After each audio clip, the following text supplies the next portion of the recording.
네, 우리 4월 7일 수요일 해당하는 페이지입니다. 모세와 맺으신 언약. 네.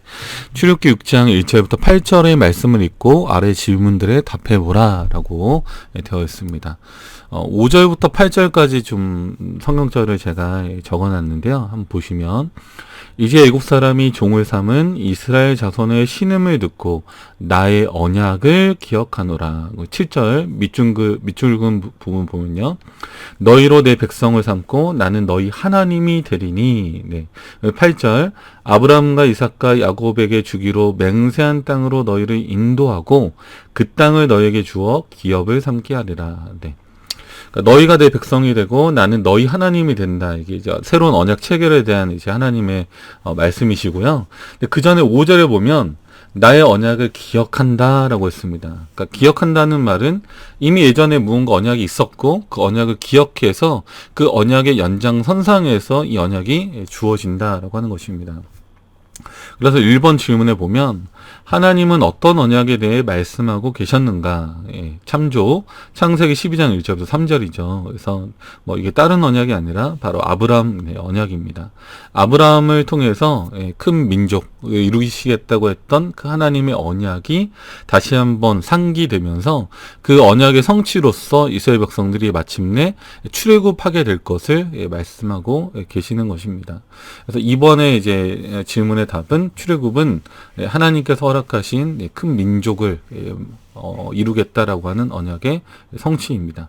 3번 보면요, 하나님이 이곳에서 이스라엘 백성에게 하신 약속과 홍수전에 노아에게 하신 약속 사이에는 어떤 유사점이 있는가? 네. 그러니까 이스라엘 백성 스스로는 애굽에서 벗어날 수 있는 힘이 전혀 없었습니다. 노아 홍수도 마찬가지죠. 심판이라는 그 큰 어떤 벽 앞에 우리가 스스로 뭔가를 해낼 수 없는 그런 속절없는 인간의 어떤 상태를 보여주고 있습니다. 그래서 하나님께서는 죄로 인해 죽을 수밖에 없는 인간의 운명을 하나님의 은혜와 자비로 먼저 손을 내미시고 그분의 사랑과 또 그분의 보혈의 공로로 우리를 구원해 주신다고 하는 공통점이 있습니다. 그리고 이스라엘 백성들도 노아가 했던 것과 마찬가지로 노아가 방주에서 나오자마자 하나님께 예배드렸던 것처럼 이스라엘 백성들도 출애굽 이후에 시내산에 가서 하나님께 온전한 예배를 드리는 그런 하나의 경험을 하게 되는 것입니다. 네. 그래서 이제 언약의 항상 반응은, 우리가 드릴 수 있는 반응은 감사로 드리는 예배잖아요. 그렇죠? 네. 여기 이제 보면 이 챕터를 제가 한번 읽어보겠습니다. 이스라엘 자손들은 출애굽 후에 시내산에서 언약을 받았는데 그 언약은 속박으로의 구출이라는 맥락에서 주어졌다. 노예 상태에서 벗어났습니다. 또한 그 언약에는 죄의 용서와 구속을 위해 하나님께서 희생제물을 준비하시리라는 약속도 함께 포함되어 있었다. 그러므로 이 언약도 다른 언약의 경우와 마찬가지로 하나님의 은총이 백성들에게 확장된 은혜의 언약이었다. 이 언약은 여러 가지 면에서 아브라함과 맺었던 언약의 주요 강조점들을 반복하고 있다. 네. 그래서 어떻게 보면 이 속박으로의 구출, 그러니까 노예 상태로부터 해방해 주신 것은 어떻게 보면 속절없는 그런 그들의 연약하고 힘든 상태에서의 어떤 신체적 구출도 되겠지만, 또 다른 면에서는 그 오랜 기간 동안 종살이하면서 어떤 그들의 정체성, 하나님을 믿는 백성으로서의 정체성이 말살되고 무너질 위기에 처해 있었다고 하는 것입니다. 하나님께서 아브라함을 부르신 것도 이 바벨로니아 지역에서 갈대아 우르에서 하나님을 믿는 사람으로서의 정체성이 소멸될 위기에 처했던 이 아브라함을 꺼내셔서 가나안이라는 새로운 땅으로 가도록 지시하셨고, 결국 그 모든 과정 속에서 아브라함은 하나님을 경외하는 법, 또 하나님을 신뢰하는 법, 어떻게 하나님과 다시금 새로운 관계를 맺고 또 확장할 것인가에 대한 중요한 경험을 하게 되었다고 하는 것입니다. 그래서 이스라엘 백성들도 광야 생활 자체가 아브라함의 여정과 똑같습니다. 어디 가야 될지를 알 수가 없잖아요. 아브라함이 믿음으로 떠났던 것처럼 이스라엘 백성들도 광야에서 구름 기둥과 불 기둥이 인도하는 대로, 하나님께서 인도하시는 대로 순종하면서 걸어가는 믿음의 여정이 시작되었다고 하는 것입니다. 그리고 아브라함이 이제 독자 이삭을 바치려고 할 때 하나님께서 독자 이삭에게 손을 대지 말라고 하시면서 미리 준비했던 그 양을 보여주시고 그 양을 대신 제물로 바치게 하십니다. 그러니까 하나밖에 없는 독자 이삭을 구원할 수 있는 어떤 기쁨, 또 어떤 거기서 얻는 구속의 어떤 경륜의 어떤 깨달음을 주셨던 것처럼 이스라엘 백성들도 출애굽하는 마지막 과정에서 6월절 피를 이 문 인방과 좌우 설주에 바르고 그 양을 먹음으로 인해서 자신의 장자를 구할 수 있었던 하나의 경험을 하는 것입니다. 그래서 어떻게 보면 이 생명의 모든 주권이 하나님께 있고, 우리가 가지고 있는 이 생명이라고 하는 것은 어떻게죠? 하나님께 우리가 그분의 은혜와 자비로 받게 된 그런 어떤 생명의 어떤 근원이 있다라는 것들을 다시 한번 생각하고 또 경험하게 된다고 하는 것입니다. 그래서 하나님의 놀라운 희생이 언약의 밑바탕이 되고 있다라고 하는 것입니다. 그래서 1번, 2번, 3번 보면, 그쵸? 특별한 관계가 형성이 되고, 큰 민족이 되고, 순종이 또 요구된다. 그래서 우리가 해야 하는 순종은 뭐 다른 것이 아니라 믿음입니다, 믿음. 하나님이 어떤 분이신지를 우리가 이해하고 또 믿고 그분의 품성에 대해서 우리가 영광을 돌리는 그런 어떤 믿음의 순종이 우리에게 요구되고 있다라고 하는 것입니다. 그래서 사실 어떻게 보면 순종이라고 하는 것 자체가 어떤 그 마음의 움직임, 또 감동이 있어야 되잖아요. 그러니까 억지로 하는 게 아니라 우리의 자유의지를 통해서 하나님께 대한 감사가 이 순종의 근거가 되어야 한다라고 하는 것입니다. 그래서 하나님께서는 먼저 항상 그분께서 그분의 사랑을 우리에게 보여주십니다. 밑줄 그은 부분 보면요, 그리스도께서 우리를 먼저 죄로부터 구원하신다. 그리고 우리 안에서 율법을 이루신다. 그러니까 어떻게 보면 이게 그냥 되게 간단하게 돼 있는데, 이 가로 안에 있는 성경책들 하나하나 찾아서 읽다 보면 너무 감동이 막 물밀듯이 마음에 넘쳐 흐르게 됩니다. 좀 하나하나 보겠습니다. 읽는 것만으로도 또 감동이 될 것 같아요. 갈라디아서 2장 20절입니다. 내가 그리스도와 함께 십자가에 못 박혔나니 그런즉 이제는 내가 산 것이 아니요 오직 내 안에 그리스도께서 사신 것이라. 이제 내가 육체 가운데 사는 것은 나를 사랑하사 나를 위하여 자기 몸을 버리신 하나님의 아들을 믿는 믿음 안에서 사는 것이라.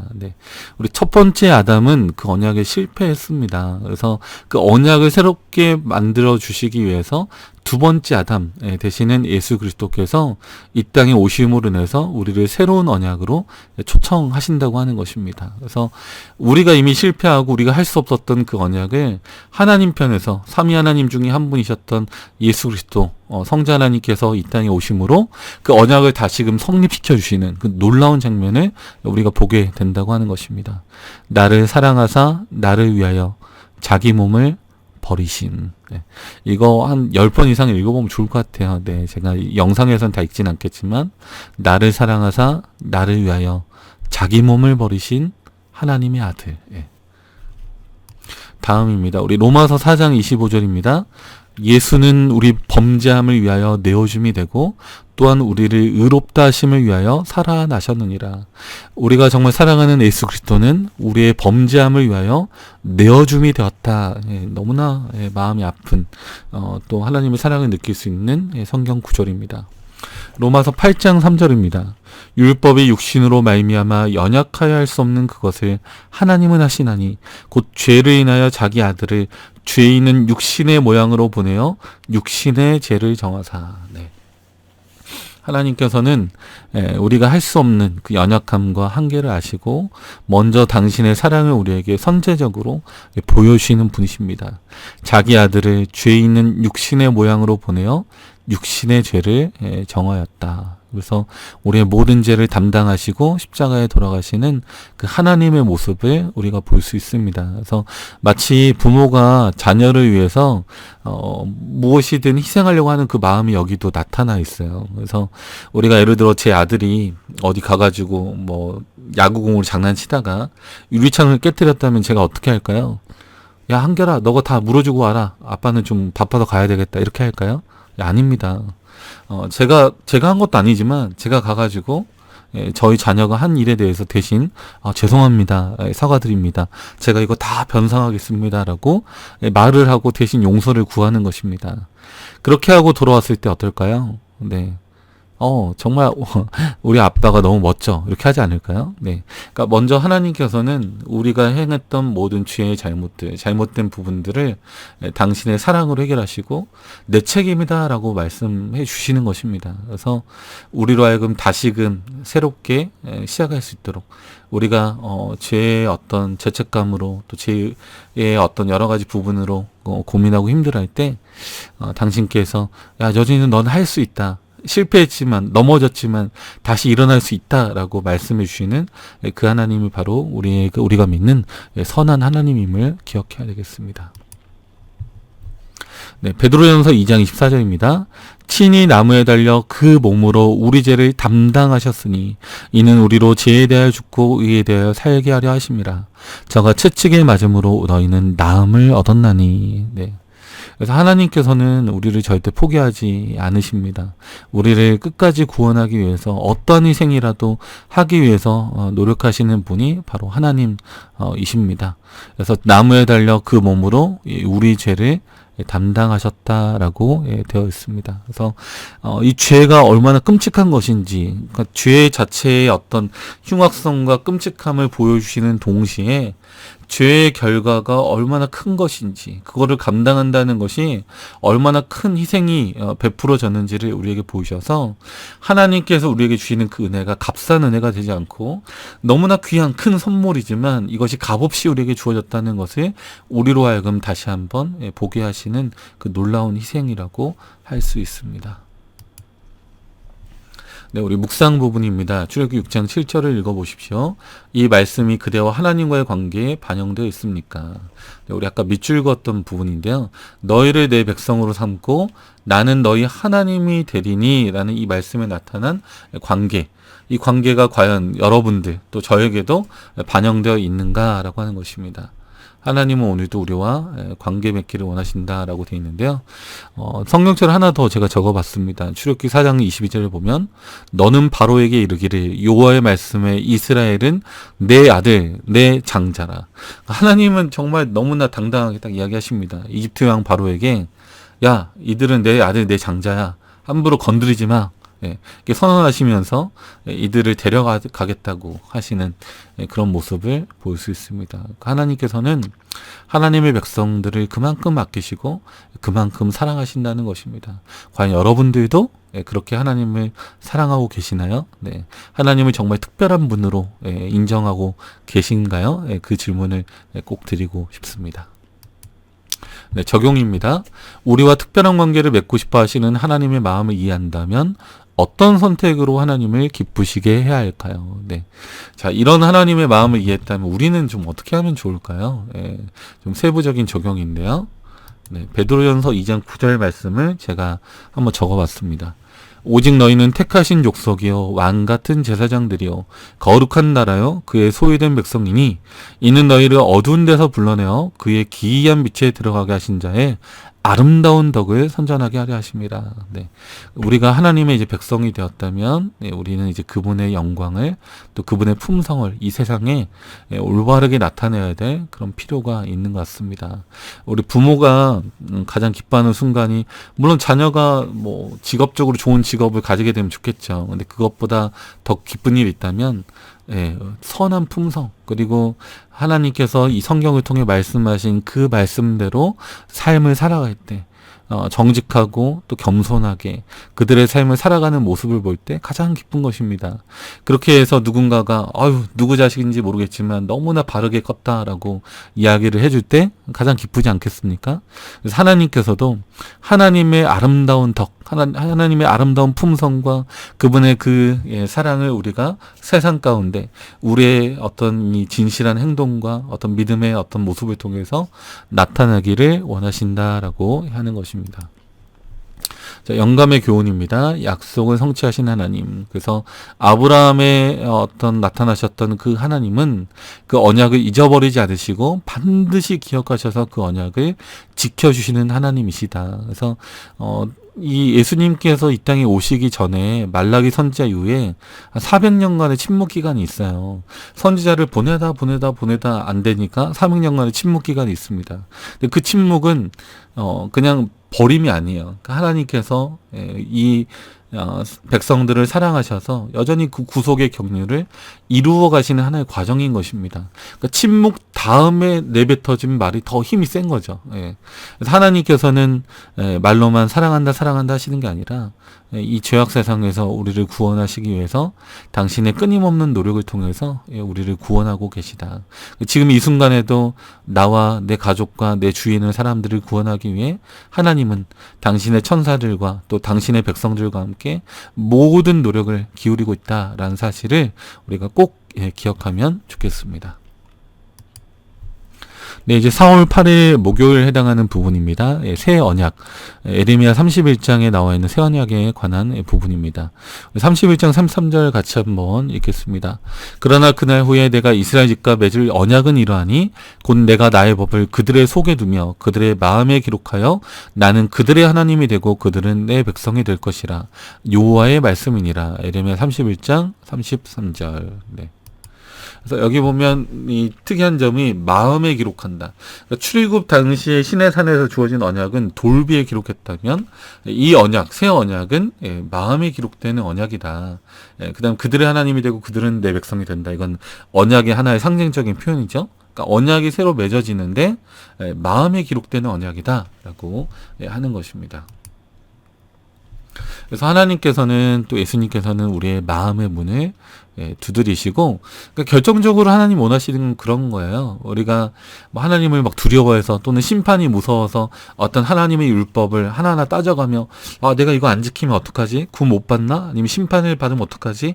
이런 두려움으로 지켜가라는 게 아니라 여전히 우리의 마음을 겸손하게 또 정직하게 우리의 마음을 두드리시는 그 하나님의 사랑의 호소에 우리의 마음을 열고 그분의 뜻과 그분의 어떤 율법에 대해서 마음으로 순종하는 그런 우리의 경험이 되기를 원하신다라고 하는 것입니다. 아래쪽에 보면요, 좀 이 예전 언약과 좀 비교하게 만들어 놓은 이제 이 내용입니다. 그래서 에레미야 31장 33절을 읽어보라. 그리고 이스라엘과 맺은 언약의 세부적인 내용이 들어있는 출애굽기 6장과 7절과 비교해 보라. 이곳에 나타난 핵심 요소는 무엇인가? 하나님께서는 백성들에게 무엇을 원하시는가입니다. 그래서 에레미야 31장부터 보면 여기 밑줄 그은 부분 한번 볼게요.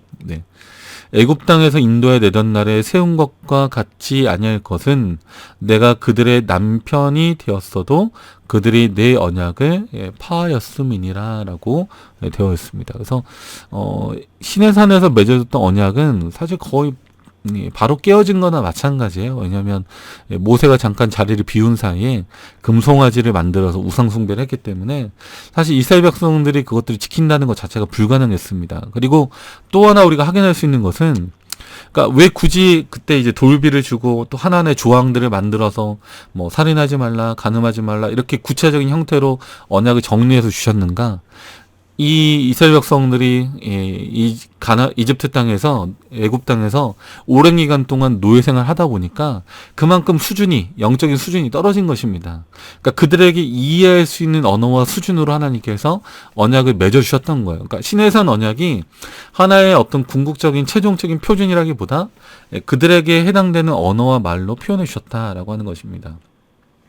그래서 어떤 신학자들은 이렇게 이야기해요. 그러니까 살인하지 말지니라는 말은 부정적 명령어로 되어 있지만 이걸 긍정적으로 바꾸면 생명을 증진시키라라는 말로도 표현할 수 있다. 그러니까 우리가 이제 어떤 것들을 한계에 지어서 이것까지만 해도 되겠지라고 하는 게 아니라 더 우리가 지향해야 될 목적지는 그 한계를 뛰어넘어서 우리가 하나님의 뜻을 온전히 이해하게 될 때 나오는 무궁한 또 무궁무진한 그런 사랑의 행위라고 할 수 있는 것입니다.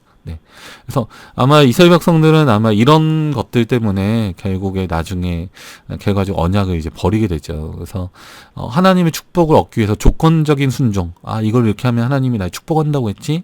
라고 하는 하나님 축복을 얻기 위한 하나의 조건적인 순종이 됐을 때 그 부분에 상당히 많은 어려움이 생기게 된다고 하는 것입니다.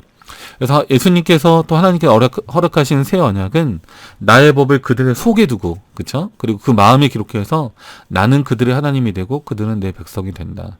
그러니까 예수님이 이 땅에 오셔서 그분의 순종의 생애를 보여주시고 또 십자가라는 하나의 실체, 그동안 그들이 어렴풋이 본 부분이 있었다면 이제는 그들이 도무지 부인할 수 없는 십자가의 실체를 통해서 예수 그리스도께서 치르신 그 희생의 공로와 값을 우리가 직접적으로 바라보게 될 때 우리는 그것들을 이제는 도무지 이제는 하나님의 사랑에 대해서 부인할 수 없는 하나님의 사랑을 온전히 인정하게 되는 그런 상황 속에서 마음으로 하나님의 법을 순종하는 그런 하나님의 참 백성이 된다라고 하는 것입니다.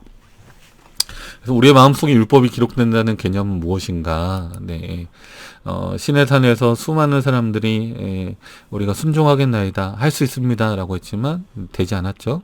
예수님의 피의 공로, 보혈의 공로, 십자가를 바라보고 그분께서 우리의 마음의 주인이 되셔서 그 하나님의 뜻이 우리 안에 성취되도록 하는 것이 바로 하나님의 율법이 우리 안에 기록되는 그런 놀라운 일이라고 할 수 있습니다.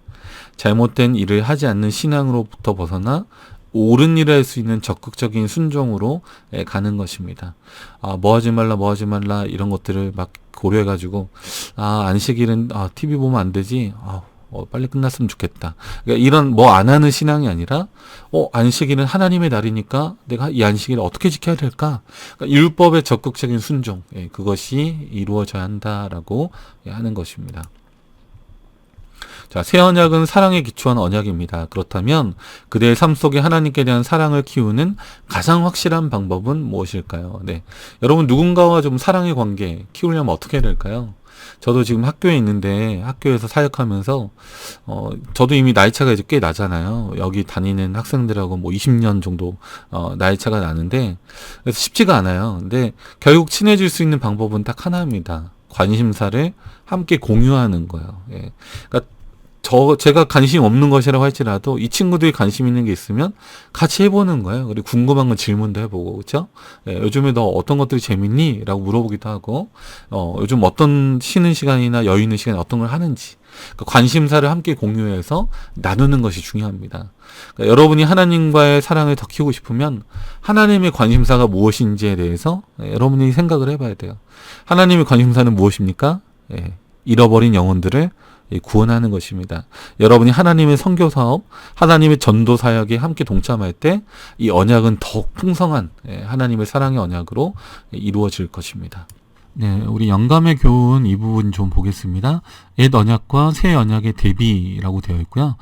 옛 언약의 조건은 순종하라 그리하면 살리라 였습니다. 사람이 이를 행하면 그로 인하여 살리라.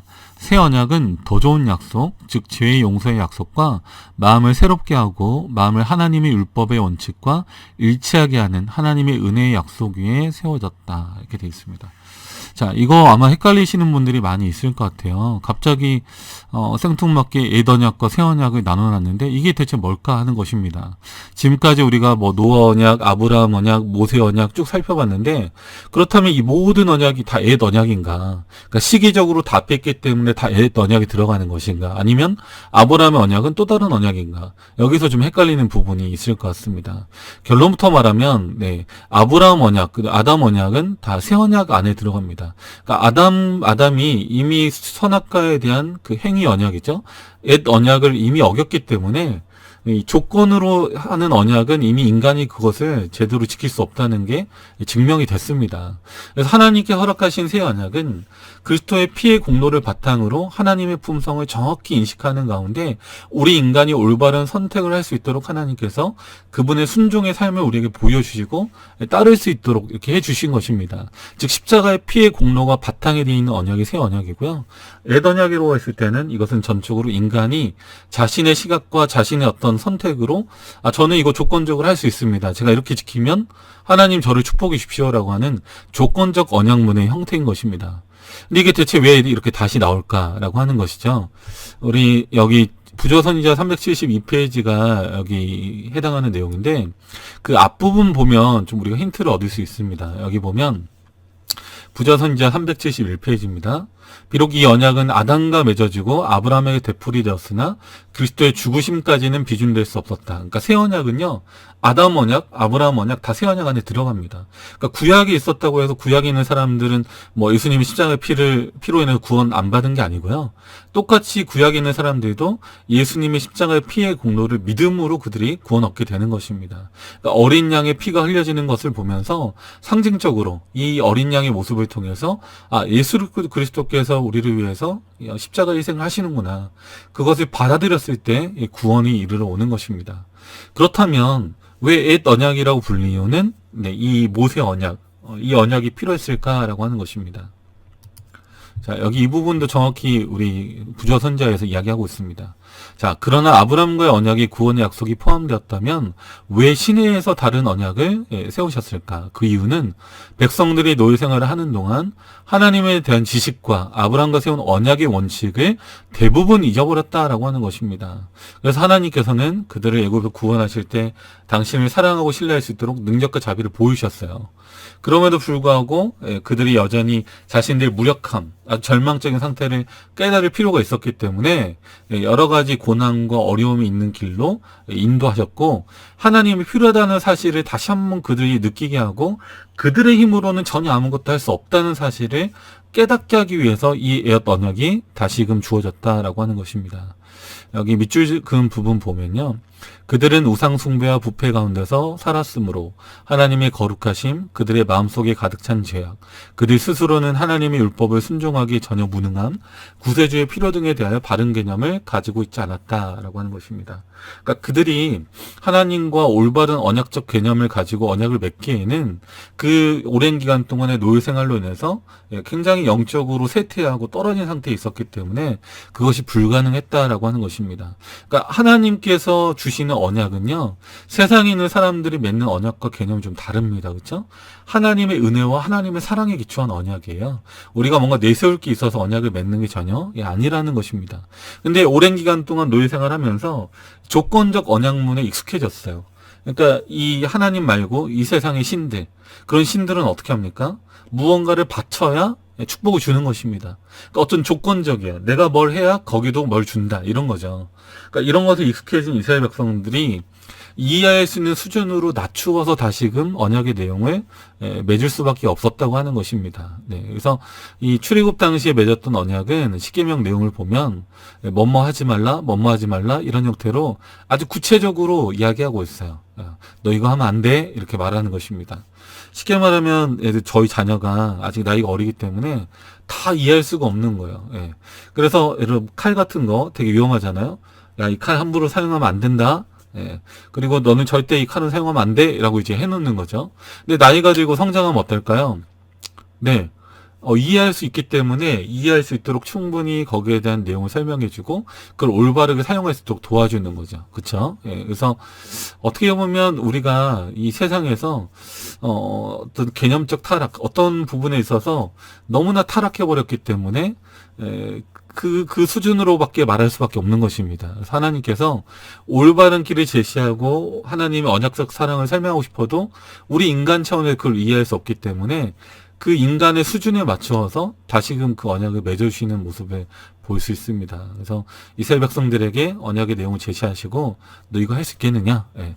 근데 나중에 예수님 오셔서는 다시 그 율법의 정신을 해석해 주시잖아요. 어떤 한계를 지어서 지키는 게 아니라, 그쵸? 예. 원수를 사랑하라 하는 말을, 그쵸? 들었잖아요. 근데 그 이야기를 보다 구체적으로 하나님께서는 말씀해 주시고, 어쩌면 우리에게 하시는 표현이 늘 그러셨어요. 그래서 내 이웃을 사랑하라. 근데 그렇게 딱 말하는 게 아니라 내 이웃을 내 몸과 같이 사랑하라. 그러니까 우리가 이해할 수 있는 방식으로 설명하시는 것입니다. 너희들 이웃을 어떻게 사랑해야 돼? 내 몸을 돌보는 그런 감각으로. 내가 배고플 때 당연히 먹을 거 찾아 먹는 것처럼 상대방의 배고픔을 내가 느끼는 그 배고픔만큼 느낄 수 있는 그 감각, 그것이 정말 이웃을 사랑하는 길이다라고 하는 거죠. 예. 그래서 조금 더 쉬운 언어로 하나님께서는 접근하셨다라고 하는 것입니다. 자, 이제 금요일 교과 내용 보겠습니다. 4월 9일 금요일 더 깊은 연구를 위해입니다. 네. 봉사를 위해 매는 멍에는 곧 하나님의 율법이다. 에덴에서 계시되었고 시내산에서 선포되었으며 새 언약에서는 마음에 기록된 사랑의 대강령, 이것이 일하는 인간을 하나님의 뜻에 연결시킨다. 만일 우리가 자신의 성향을 쫓아 우리의 의지가 인도하는 대로 가도록 방임된다면 우리는 사탄의 반열에 빠져서 그의 속성을 소유하는 자가 될 것이다. 그런 거로 하나님께서는 높고 고상하고 향상시키는 당신의 뜻으로 우리를 제어하신다. 하나님께서는 우리가 봉사의 책임을 끈기 있고 현명하게 감당하기를 원하신다. 그리스도께서는 친히 인성을 쓰시고 봉사의 멍에를 매셨다. 그래서 예수님께서 3년 반 동안이나 제자들을 데리시고 그렇게 교육하셨음에도 불구하고 이 제자들마저도 사실은 이 언약의 개념, 또 율법의 개념을 다 이해하지 못했습니다. 그래서 예수님의 사역의 부분을 보면 어떤 율법사가 와가지고 제가 어떻게 하면 구원받겠습니까? 율법을 지켜야 한다라고 했을 때 저는 이것들을 이미 다 행하였습니다 라는 대답을 하잖아요. 하나님의 율법의 개념을 모세 율법의 개념으로 보면 우리 이거 다 지켰는데요? 라고 말하는 것입니다. 그러나 하나님의 율법의 정신을 생각할 때 우리는 결단코 우리의 힘으로 그것들을 다 할 수가 없습니다. 그렇죠? 세상이 볼 때 이것은 인간의 능력이 아니라 사랑의 하나님께서 하셨구나 라고 느낄 수 있는 바로 그 모습이 바로 하나님의 사랑에 기초된 하나님의 율법이라고 하는 것입니다. 그래서 도덕적으로 좀 뛰어난 사람들이 도덕성이 뛰어난 그 부분을 가지고 선하다라고 말하는 게 아니라 우리 안에는 선한 게 하나도 없고 오직 하나님께서 우리 안에 역사하실 때 우리의 힘으로 되는 게 아니라 오직 성령의 권능으로 하나님의 힘으로 되는 것이 바로 새 언약의 내용이라고 하는 것입니다. 네. 그래서 예수님께서는 마지막 성만찬 순간까지도 제자들에게 이 교훈을 주고자 노력하셨고 제자들 한 명 한 명의 발을 씻기시면서 그들의 마음속에 있는 교만과 잘못된 어떤 그런 마음들이 녹아내리기를 원하셨다라고 하는 것입니다. 네, 핵심적인 토의를 위해입니다. 첫 번째, 하나님께서 노아, 아브라함, 모세 그리고 우리와 맺은 언약은 아담과 맺은 언약의 연속이었는가 아니면 새로운 것이었는가. 네, 분명히 이 모든 언약들은 연속된 언약이죠. 아담과 맺었던 언약을 계속해서 확인하시면서 그 시대의 형편에 맞추어서 다만 그 내용이 조금씩 갱신되었을 뿐입니다. 그러니까 결과적으로 하나님께서 당신의 백성들을 끝까지 포기하지 않으시고 당신의 은혜로 구원하신다는 부분은 똑같습니다. 그렇죠? 모세 언약마저도 사실은 은혜의 언약으로 가는 그 방향성은 똑같은데 다만 그 당시 이스라엘 백성들의 연약함 때문에 그들이 이해할 수 있는 말과 조건적인 언어로 표현할 수밖에 없었다는 것만 좀 우리가 이해하시면 좋겠습니다. 자, 두 번째, 언약의 개인적이고 관계적인 측면이 중요한 이유는 무엇인가?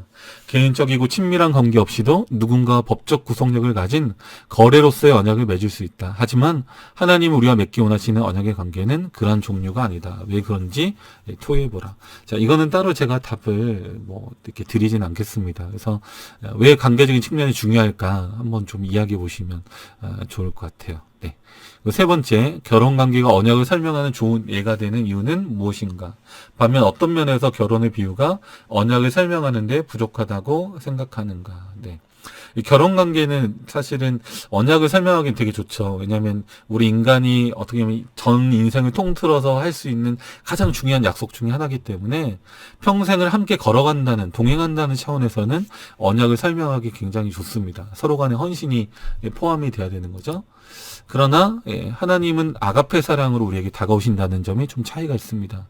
인간의 결혼은 부족한 사람과 부족한 사람이 함께 약속을 통해서 하나가 되는 것인 반면에 하나님의 언약은 아가페 사랑을 소유하고 계시는 하나님의 아가페 사랑이 우리에게 오기 때문에 그분은 무화적인 사랑으로 우리에게 무언가를 바라는 모습이 아니라 전혀 우리에게 무언가를 바라지 않으시고 아낌없이 그분이 먼저 선제적으로 그 사랑과 이런 것들을 주신다는 점이 차이가 있습니다. 우리도 연약하지만 이 아가페 사랑의 어떤 부분으로 믿는 사람들은 지향하고 나아가야 하는 거죠. 그래서 물론 결혼이 서로 간에 여러 가지 조건을 따지기도 하지만 궁극적으로는 상호 간의 헌신 관계가 바탕이 돼야 되고 그 방향성은 하나님의 아가페 사랑이 되어야 한다. 이 부분을 좀 우리가 기억하면 좋겠습니다.